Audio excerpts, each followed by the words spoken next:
ඔයා දෙසැම්බර් මාසේ පුදුන කෙනෙක්ද? එහෙනම් මේ දේ හොඳට අහගන්න. අවුරුද්දේ අන්තිම මාසයේ උපන්න ඔබ අන්තිමයා කියලා දුක් වෙන්න එපා.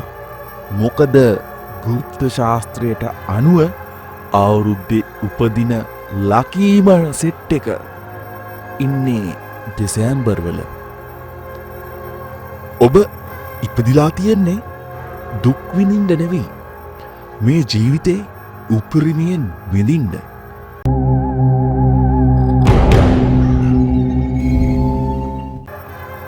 ගුප්ත ශාස්ත්‍රයට ජ්‍යොතිෂයට අනුව දෙසැම්බර් අයගේ අධිපති වෙන්නේ නුවණට අධිපති ගණ දෙවියන් සහ වාසනාවට අධිපති බ්‍රහස්පති ගුරු. ඒ කියන්නේ ප්‍රඥාව සහ වාසනාව දෙකම දෙසැම්බර් අය ළඟ තියෙනවා. දෙසැම්බර් අයගේ ලොකුම හයිය නිදහස.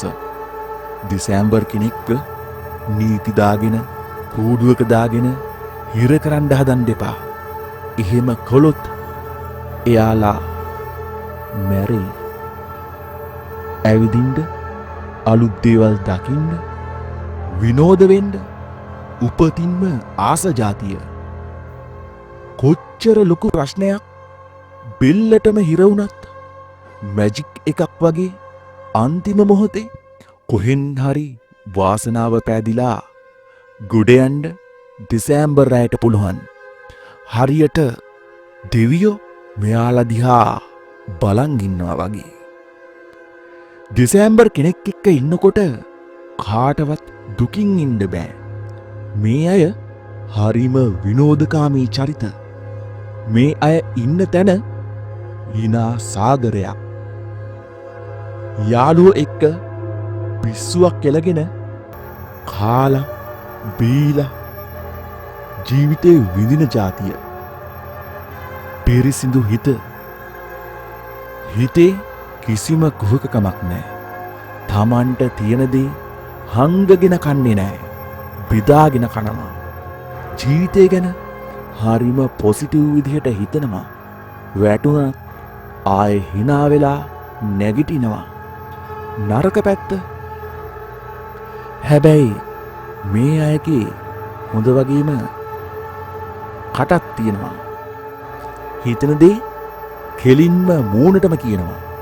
හිත රිදෙනවද, තැන මොකක්ද ඒවා බලන්නේ නැහැ.